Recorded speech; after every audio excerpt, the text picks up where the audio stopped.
దేశంలో లక్షలాది గ్రామాలున్నాయి. వాటిలో కొన్ని గ్రామాలు చారిత్రాత్మక గుర్తింపు, మరికొన్ని గ్రామాలు ఏదో ఒక ప్రత్యేక గుర్తింపు కలిగి ఉన్నాయి. యూపీలోని చిత్రకూట్లోని పాగా ప్రాంతం కూడా ఈ కోవకే వస్తుంది. ఒకప్పుడు బందిపోట్ల కోటగా పరిగణించబడే ఈ ప్రాంతం ఇప్పుడు పూర్తిగా మారిపోయింది. ఈ ప్రాంతంలో కొంతకాలం వరకు బందిపోట్లు దొంగలే ఉండేవారు. కానీ నేను ఇక్కడ ఇంటికో ఐఏఎస్, ఐపీఎస్ అధికారులు ఉన్నారు. ఈ చిన్న గ్రామంలోని ప్రతి ఇంట్లో ఒక ప్రభుత్వ ఉద్యోగి ఉన్నాడనడంలో ఎలాంటి అతిశయోక్తి లేదు. ఇది చిత్రకూట్ జిల్లా కేంద్రానికి 20 కిలోమీటర్ల దూరంలో ఉన్న రాయ్పురా గ్రామం. ఈ గ్రామం ఒకప్పుడు డకాయిట్లకు ప్రసిద్ధి చెందింది.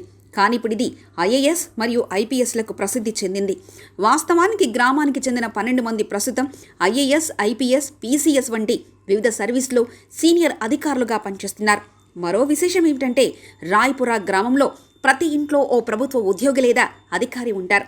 ఈ గ్రామంలో దాదాపు 1/2 డజన్ మందికి పైగా ఐఏఎస్లు, పీసీఎస్లు ఉన్నారని రాయ్పురా గ్రామానికి చెందిన ఇంటర్ కళాశాల రిటైర్డ్ ప్రిన్సిపల్ మహేంద్ర ప్రసాద్ సింగ్ తెలిపారు. వీరంతా గ్రామంలోనే పాఠశాల విద్యను అభ్యసించారని, అనంతరం ఉన్నత చదువులు చదివి అధికారులుగా మారారని వివరించారు. అలాగే ఈ గ్రామంలో ప్రతి ఇంట్లో ఎవరైనా ప్రభుత్వ ఉద్యోగంలో ఉన్నారని చెప్పారు. తాను పాఠశాల ప్రిన్సిపల్గా ఉన్నప్పుడు ఇతరుల గురించి మాట్లాడుతూ పాఠశాలలోని పిల్లలను ప్రోత్సహించేవాడినని సింగ్ చెప్పాడు. ఇది పిల్లలపై సానుకూల ప్రభావం చూపడంతో పాటు ప్రభుత్వ ఉద్యోగుల కోసం గ్రామంలోని యువకులో పోటీ నెలకొంది. ఒకప్పుడు డకాయిట్లకు ప్రసిద్ధి చెందిన ఈ గ్రామం ప్రభుత్వ అధికారులతో నిండిపోయిందని వివరించారు.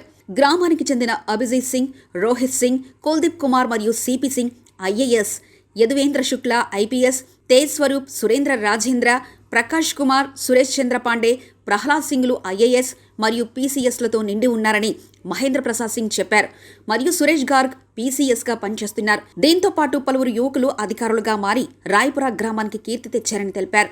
అలాగే నేటికి చాలా మంది యువత సివిల్ సర్వీసెస్ పరీక్షకు సిద్ధం కావడానికి బయట చదువుతూ బిజీగా ఉన్నారని చెప్పారు. ప్రతి సంవత్సరం కొంతమంది విద్యార్థులు ఐఏఎస్ లేదా పీసీఎస్ పరీక్షల్లో విజయం సాధిస్తున్నారని తెలిపారు.